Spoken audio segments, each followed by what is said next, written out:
Alicia, this is Deborah, my new wife. She's pregnant with my child, Gustavo said, without an ounce of sensitivity in the middle of our son's funeral. I was stunned and exploded. Have you lost your mind? How can you say that here? He replied coldly. I don't care. I already have a replacement. Beatriz, our daughter, let out a nervous laugh and looked at her father with irony. That baby can't be yours because her lover is. Welcome to the Deserved Revenge channel. If you're enjoying this story, subscribe to the channel and like the video to find out about future stories. Hello, I'm Alicia. I'm 46 years old and the last 18 months have been a living hell. I lost my son to cancer and my husband to betrayal. Talking about this has never been easy, but they told me that writing it down might help. So here I am. I met Gustavo in college. He was my best friend and for years I thought he was also the love of my life. We dated for 4 years before getting married. We seemed like the perfect couple. After a while, we decided to start a family. Beatriz came first, my oldest daughter, who looked so much like me. 5 years later, Miguel, our little one, was born. For 15 years, we lived a life that seemed to have come straight out of a TV commercial, comfortable, happy, and with everything planned for the future. But sometimes life doesn't give you a warning when it's about to destroy you. I remember it like it was yesterday. I was in the kitchen making a sandwich for Miguel when I heard a bang. I ran over and found him unconscious on the floor. My heart almost stopped. Without thinking, I called 911 as I desperately tried to give him CPR. The ambulance arrived quickly, but not faster than my desperation. At the hospital, after endless hours of tests, the diagnosis that changed everything came: leukemia. It was as if my world had fallen apart. We spent months in the hospital. Miguel, my little one, faced chemotherapy and radiation therapy with a strength I never imagined. I was by his side as much as I could. He lost his hair, his shine, but never his smile. Meanwhile, Beatriz, even though she was in college, always made time to come home at least once a month to be with her brother. But Gustavo began to disappear.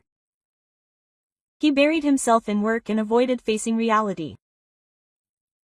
When they told us that Miguel's cancer had spread and that he had a maximum of a month to live, I felt like the world was breaking apart again.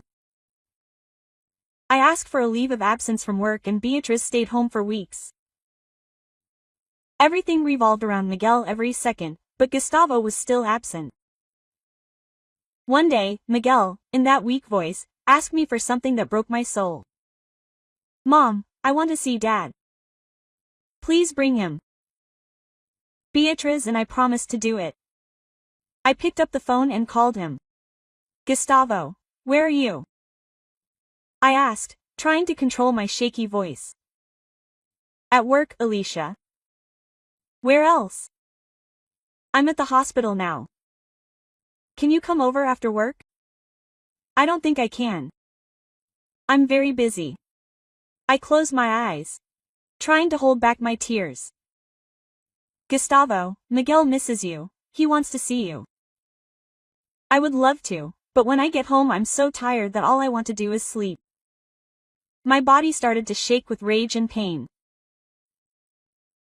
"I'm exhausted too, Gustavo, but I can't sleep because I'm next to our son who's dying. He just wants a moment with you. Do you think this doesn't hurt me too?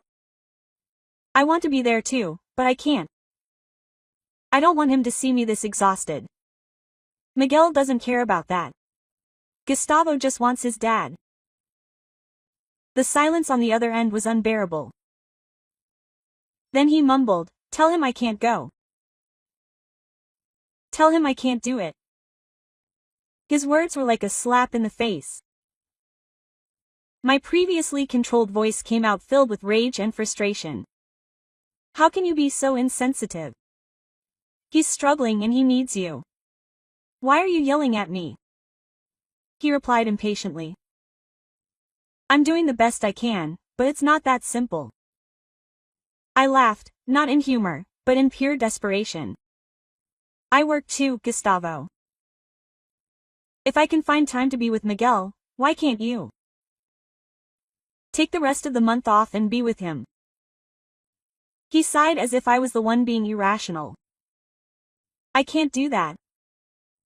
I'm too busy. In that moment I understood that Gustavo was lost to us. He was no longer the man I loved or the father Miguel adored. He buried himself in work, unable to face reality. My heart broke as I realized that Miguel would have to spend his last moments without his father. Still, I tried again. I called him, hoping this time he would understand the urgency, but he answered with an even more irritated tone. Why are you calling me again? I'm busy. I held back my tears as I answered. Miguel wants to see you. He's been asking you all day. I can't go out now, he replied without hesitation. I have work to do. And before I could answer, he hung up on me. I stared at the phone in disbelief. How could he be so cold? That day, Miguel had only one wish, to see his father. But Gustavo didn't seem to understand how important it was, or worse, he simply didn't care. I tried calling him again, but the phone went straight to voicemail. I later discovered that he had blocked me. With a lump in my throat and holding back tears, I had to look Miguel in the eye and lie. Your dad is very busy, honey. He can't come right now. Miguel sighed resignedly, as if he already knew. That only made the pain even more unbearable. Beatriz, on the other hand, was furious. She was upset with me, but she knew that the real target of her anger was her father. Despite everything, we did our best to cheer Miguel up. A few days later, Beatriz had to return to college for an important exam. Crying, she apologized to Miguel, but he, with that sweetness that characterized him, said, "It's okay, sister. Just promise me that you'll come back soon." Quote, yes. Beatriz promised, but she didn't know that it would be the last time she would see her brother. Miguel passed away 3 days after she returned to college. Organizing the funeral was like trying to rebuild a broken heart. Every detail felt like a blow. Gustavo finally showed up, trying to compensate for his absence with empty gestures. He said the right words, but the weight of them never reached his gaze. The day of the funeral, Gustavo disappeared without warning. I tried to contact him for hours, but he didn't answer. Minutes before the ceremony began, he finally showed up with the attitude of someone who was late for a meeting. I went straight to him, my nerves on edge. You finally arrived. What took you so long? He looked at me as if I was the one exaggerating. Why are you making such a big deal out of it? I was busy. My patience broke at that moment. Busy. I've dealt with this all by myself. I wanted you here because I'm exhausted. This is too hard. You've always been so needy, he replied with a tone of contempt. What's wrong with you? I couldn't believe his callousness. His words were like a punch to the gut. I needed support, but he couldn't or wouldn't understand. Miguel's funeral was already the hardest time of my life. Gustavo was making it an even bigger nightmare, and as if that weren't enough, he added, I'm not being rude, I'm just in a better place mentally. You're just trying to drag me down with you. My blood boiled. My voice shaking with anger, I asked, what are you talking about? Our son passed away just 2 days ago. Who is this woman? Only then did I notice a young woman beside him, visibly pregnant and clearly uncomfortable. Gustavo shrugged and replied as if nothing had happened. I don't care that he's gone. I was tired of that child with so many problems and expenses. I found a woman who is expecting my child and he is going to be born healthy. My world stopped. What? Are you seriously telling me this? You're deceiving me at our son's funeral. How can you be so insensitive? He smiled coldly. I thought this was a good time to tell you. Either way, I was going to leave you. I started to laugh, but not in humor. It was pure desperation mixed with disbelief. You're telling me about your affair while I'm in deep mourning. What happened to always being by my side? You really never cared, Miguel. He sighed as if I were a hindrance. From the beginning of our relationship I told you that I wanted a child. You gave me one, so that I stayed with you. Now that Miguel is gone and you can't have any more children, I found a replacement. I felt a bitter taste in my mouth. What's wrong with you? He stepped forward with a look of superiority. Nothing's wrong with me. You're the one who's too emotional. Accept reality.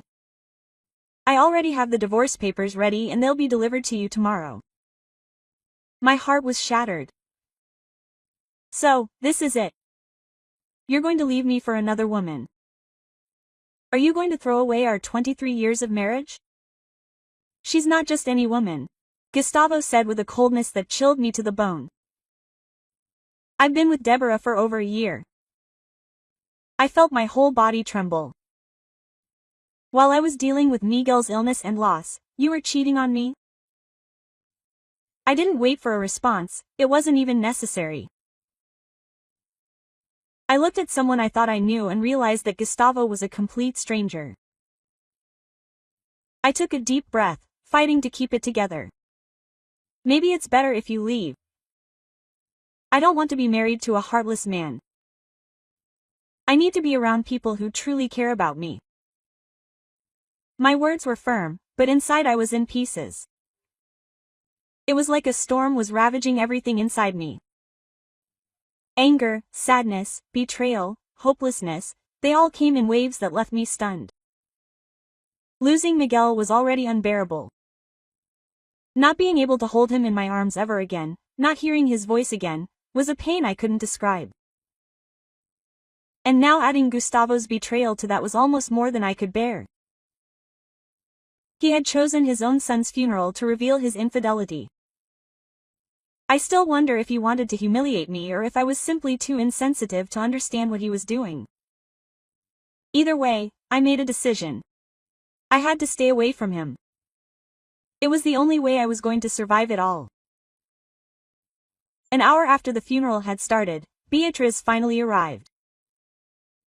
Her flight had been delayed and she was visibly shaken. As soon as I saw her, I ran to hug her, pouring all the strength I had left into that gesture. Mom, I'm sorry I'm late.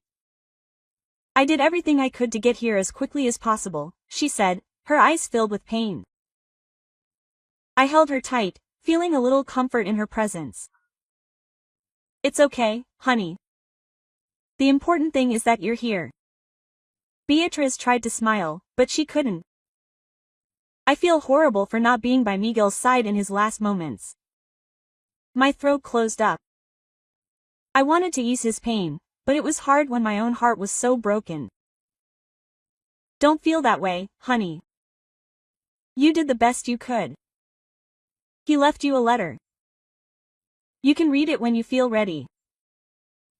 Beatriz took a deep breath, trying to hold back her tears. That was so sweet of him. I don't know how to deal with this guilt and emptiness that I feel right now. I caressed her face gently. I know how you feel, honey, but we can take solace in knowing that Miguel is no longer suffering. He's at peace now. Beatriz looked at me with eyes full of concern. What about you, Mom? How are you? I know you've been taking care of everyone, but what about you? I've been there for you. I was about to break right there. I'm not okay. I'm barely holding on. I don't want to talk about it right now, but it's so hard. Beatriz hugged me again, and at that moment it was exactly what I needed. What's going on, Mom? Can we talk about this after the funeral? When we're alone. Beatrice had that tone that mixed concern and exhaustion. I knew she was trying to be strong, but my own strength was shattered. Beatrice, please let me handle this my way. Talking about this now will only make me break down, and I don't want to do that in front of everyone. She took a deep breath as if trying to contain her own emotions. Okay, sorry, but Dad knows what this is about. My stomach lurched. I looked at the floor for a moment before answering. Yes, he's part of the problem. Beatrice frowned, clearly confused. What do you mean? Where's Dad then? I don't know. I left him where he was the last time I spoke to him and I didn't bother looking for him. She looked at me, with that inquisitive look she'd always had since she was a little girl. They fought. This is no time for arguments, Mom. We're at Miguel's funeral. Are you really going to avoid each other? I sighed, trying to find the right words, but there weren't enough words to explain the chaos that was Gustavo. Instead, I hugged her again, seeking solace in something that seemed increasingly distant. Beatrice, we're not fighting, it's something much more serious. She took a step back, looking at me with eyes full of pain and frustration. It doesn't matter what's going on between you two. You're my parents and I need you here with me today. Let's go find Dad. I felt my heart sink. I don't think this is a good idea. Please, Mom. I took a 5-hour flight and I haven't slept in 2 days. We need to be together today. I didn't have the strength to insist. Beatrice took my hand determinedly and we went to look for Gustavo. And when we found him, it was like receiving another blow. There he was standing, chatting casually as if we weren't even there. Burying our son that day. My heart sank. I didn't want to see him, much less talk to him, but I knew Beatrice needed him. Dad, are you here? We've been looking for you. He turned his head slowly, as if it were a bother to pay attention to us. Ah, you finally arrived. I was starting to think you weren't coming. Beatrice blinked, surprised by his sarcastic tone. Why wouldn't I come to my brother's funeral? Gustavo shrugged with a bitter smile. Maybe because you prioritized your exam over being with him. Beatrice's gaze flickered between Gustavo and me in disbelief. For a moment I thought she was going to explode. Are you two fighting over something that's out of my control? Beatrice asked, crossing her arms, the anger evident in her tone. We're not fighting, Beatrice. Seriously, I replied, trying to sound calmer than I actually was, but she didn't believe me. Her eyes narrowed as she looked at the two of us. Then, why did Mom tell me that something happened because of you? Gustavo sighed, avoiding my gaze and staring at the floor as if he wanted to disappear. Alicia, I didn't want to add to your pain the way you did to me. I opened my mouth in disbelief. The way I did to you. What's going on? Can someone explain it to me? Beatrice insisted, more impatient now. Gustavo lifted his head and with a demeanor so cold that it made my skin crawl, he looked directly at our daughter. I'm leaving your mother. I found someone better. Beatrice took a step back from society. Her voice almost cracked as she asked, You can't be serious, and who is that person? He didn't hesitate, pointing to Deborah, who was standing next to him, trying to go unnoticed but visibly uncomfortable. This is Deborah. We've been together for over a year and she's pregnant with my child. The ultrasound confirmed it's a boy, so now I can finally move on. Quote. There was a moment of absolute silence and then, to my surprise, Beatrice began to laugh. But it wasn't a joyful laugh. It was bitter, almost hysterical. What are you laughing at? Gustavo asked, visibly irritated. She took a deep breath, still with an ironic smile on her lips. Because that baby isn't yours. Gustavo frowned. What are you talking about? Do you know Deborah? Quote. Beatriz shook her head, feigning confusion. No, but I know a lot about her. My eyes went to Beatriz, searching for some explanation. What's going on, Beatriz? She turned to me and explained with cutting calm. Deborah goes to my university. Dad, you should know who she is. Quote. Gustavo looked confused. I don't know. I knew, Beatriz. She was your friend. Beatriz sighed, crossing her arms. Yes, until 4 months ago.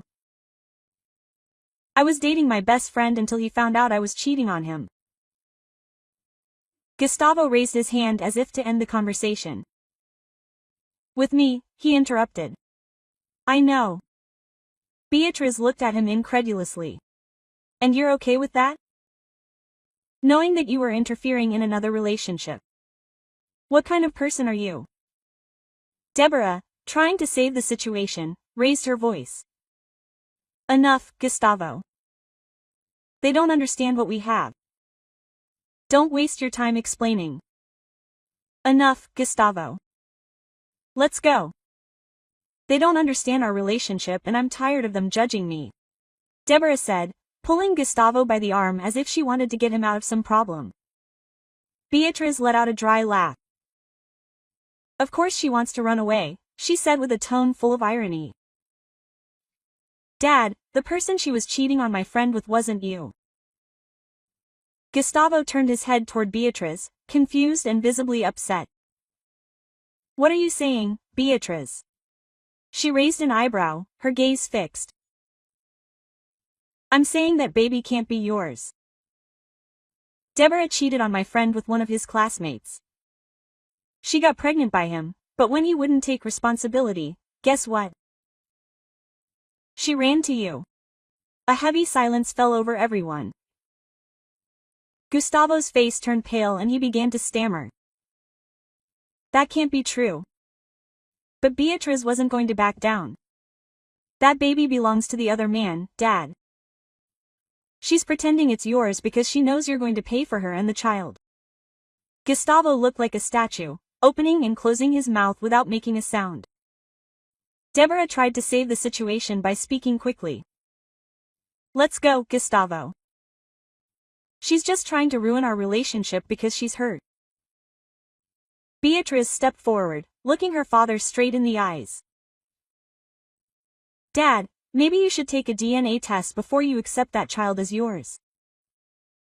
The firmness in Beatriz's voice left Deborah unsettled. Gustavo began to tremble, visibly, as if the truth was hitting him little by little. Deborah, realizing that she was losing control, pulled him by the arm again and said in a hurried tone, Don't pay any attention to him, Gustavo. Let's go. And she dragged him away before he could say or do anything that would confirm his embarrassment. Later, when everything had calmed down, I sat down with Beatriz and asked her, Daughter, was what you said true or did you make it up to put him in his place? She looked me straight in the eyes, serious. It's all true, Mom. I knew he wasn't going to investigate anything, so someone had to tell the truth. Beatriz seemed calm on the outside, but I knew she was suffering inside. Losing Miguel was already a huge pain for her, and now having to deal with the collapse of our family only made it worse. Still, I couldn't help but feel grateful. She had the strength I never had, standing up to Gustavo and putting him in his place. I hate confrontations. I've always avoided them, even though sometimes it's cost me dearly. But watching Beatriz act gave me a sense of relief. Many people at the funeral witnessed what happened, although not all of them heard the details.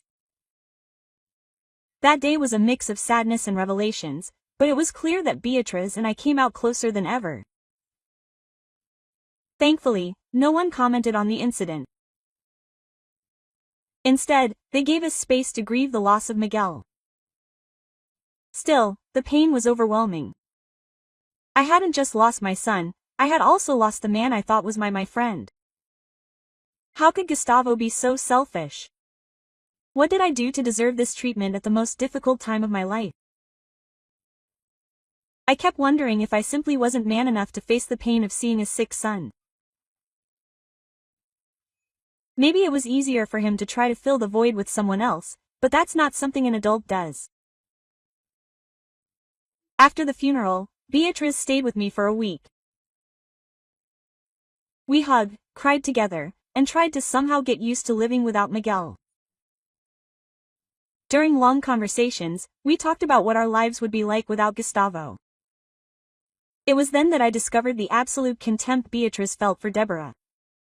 She's always been like this, Mom. Deborah loves to destroy relationships. Everyone at the university knows that, Beatriz said, her eyes shining with rage. I didn't know this, but Beatriz's contempt for her father was increased by the fact that he was with a girl her own age. It's disgusting, don't you think? He's old enough to be her father.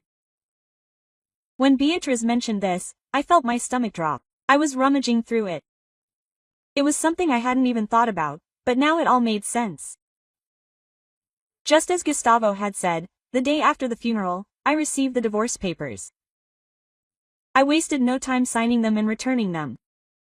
I wanted nothing more to do with this man. In fact, I realized I felt relieved to have him out of my life. At least now I could deal with the sadness once and for all, without the constant presence of his betrayals. After the week Beatriz spent with me, she went back to college. Being alone was a challenge. The house felt like a huge void, as if all the happy memories had been erased. But over time I managed to adjust by immersing myself in work and especially with the help of therapy. 2 weeks after the funeral, someone rang the doorbell. I checked the security cameras and saw that it was Gustavo. His face looked dejected, but that didn't diminish the rage that surged through my veins at that moment. At first I ignored him, but he kept insisting, ringing the doorbell repeatedly. I took a deep breath, I opened the door and let my irritation show. "What are you doing here?" Gustavo looked at me with an expression I hadn't seen in a long time. Regret. Beatriz was right. Deborah lied to me, Alicia. I crossed my arms trying not to explode. Okay. And what do you want me to do with that? He lowered his head as if he knew how much he had lost. Nothing. I just wanted you to know how sorry I am. My eyebrows rose. Disbelief. Saying you're sorry isn't going to change what you did, Gustavo. He took a deep breath, looking even more defeated. I know. I feel terrible and I thought apologizing was the only way to feel a little better. But it seems you're not going to forgive me. I stared at him, open-mouthed, unable to believe the audacity of his words. Forgive you. My voice came out firm, but full of pain. While you were deceiving me, I was the only one by Miguel's side when he discovered that his illness was terminal. He barely slept or ate, and every time I asked you for help, you said that you were busy. He tried to speak, but I interrupted him. You belittled Beatriz by not being there, but you weren't there for Miguel either. And now you want me to forgive you? He sighed in defeat. I know. That's why I'm here apologizing. You were incredible, Alicia, and I failed you. Please, give me another chance. I laughed bitterly. There's no chance. If I really was that incredible, you would have been there when I needed you the most. You're a hypocrite and you disgust me. He shook his head almost pleadingly. You don't have to be so cruel. I don't have to be, but I want to. You chose Miguel's funeral to tell me that he was replaceable to you. That's unforgivable. I was suffering, Alicia. Me too, but that didn't give me the right to abandon my family. Now go. I signed the divorce papers. I don't want to see you again, Alicia, please. I closed the door before he could finish. I called Beatrice and told her everything. She told me that her father forced her to. Deborah took a DNA test that confirmed the baby wasn't hers. Gustavo threw her out and Deborah got back together with Beatrice's best friend, promising to be faithful. Knowing that the truth came to light was a relief. Beatrice and I remain close, supporting each other as we overcome the loss of Miguel and the chaos Gustavo caused. The family cut ties with him when they found out what he did at the funeral. Cheating was bad enough, but calling Miguel replaceable was unforgivable. I learned from friends that Gustavo now lives alone and depressed. Despite the pain, I know I deserve better. The divorce is still in process and I'm handling it with civility. The therapy motivated by Beatrice is helping me heal. I know I'm strong enough for whatever comes. Thanks for listening to my story. Leave your comment and subscribe to the channel for more stories.